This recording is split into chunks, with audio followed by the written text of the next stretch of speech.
পাহাড়ের কোল ঘেঁষে দাঁড়িয়ে থাকা বিদ্যালয়টির দিকে তাকালে প্রথমেই চোখে পড়ে জংধরা পুরনো টিনের চাল আর খসে পড়া দেয়াল। 2020 সালে এলাকাবাসীর ঘাম আর পরিশ্রমে গড়ে ওঠা এই বিদ্যালয়টি আজ জরাজীর্ণ। আমাদের ক্লাসরুমে ফ্যান দরকার, কারেন্ট দরকার, লাইট দরকার। এগুলো থাকলে আমরা ভালোভাবে ক্লাস করতে পারবো। ভবনটি দীর্ঘদিন সংস্কার না হওয়ায় রোদ বৃষ্টির সাথে যুদ্ধ করেই এখানে পাঠদান চলে। গ্রীষ্মের প্রচন্ড তাপে টিনের চাল যেন আগুনের মতো উত্তপ্ত হয়ে ওঠে, আর বর্ষায় বৃষ্টি নামলেই চাল চুইয়ে পানি পড়ে শ্রেণীকক্ষে। বৃষ্টির কারণে বর্ষায় প্রায় 7 থেকে 10 দিন পুরোপুরি বন্ধ রাখতে হয় বিদ্যালয়। এই প্রতিকূল পরিবেশে শিক্ষার্থীদের পড়াশোনায় মনোযোগ ধরে রাখা প্রায় অসম্ভব হয়ে দাঁড়িয়েছে। গরমকালের দিনের ক্লাসরুম কারণে অনেক গরম হচ্ছে, কারণ আমরা ক্লাস করলেও সহজে মনোযোগ বসে না। বর্ষাকালে বৃষ্টি পড়ার কারণে পানি ঢুকে ক্লাসরুমে এবং বইপত্র ভিজে যায় আর কি। অবকাঠামোর সংকটের পাশাপাশি বান্দরবানের এই বিদ্যালয়টি জনবল সংকটেও জর্জরিত।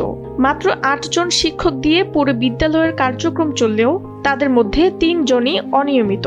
নিয়মিত বেতন নিশ্চিত করতে না পারায় এই শিক্ষকদের স্থায়ী করা সম্ভব হচ্ছে না বলে জানান বিদ্যালয়ের প্রধান শিক্ষক। শিক্ষক টোটাল আমরা আছি 8 জন। 8 জনের মধ্যে 6 জন হচ্ছে পেমেন্ট এবং বাকি 3 জন হচ্ছে নন পেমেন্টটা এরকম যে রীতিমতো নিয়মিত বেতন না হওয়ায় এবং আমরা ওই শিক্ষকগুলোকে অ্যাড করতে পারতেছি না।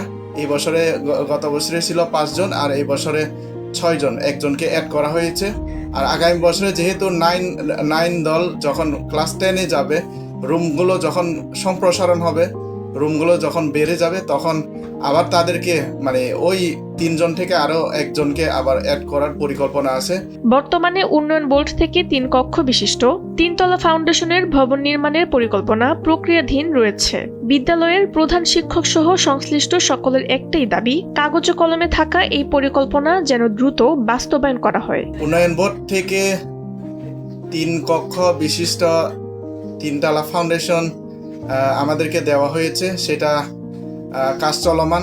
ওইটা যদি সংশ্লিষ্ট আপনাদের মাধ্যমে সংশ্লিষ্ট কর্তৃপক্ষকে বলতে চাই যে ওইটা যদি অতি দ্রুতভাবে এক্সটেনশন 3 তলা যদি করে দেওয়া হয়, তাহলে আমাদের জন্য বা এই এলাকাবাসীর জন্য এবং ঝড়ে পড়া ছাত্রছাত্রীদের রোদের জন্য, আমরা এখানে যেহেতু আসি অতি দুর্গম এলাকায়, আমরা খুবই উপকৃত হব।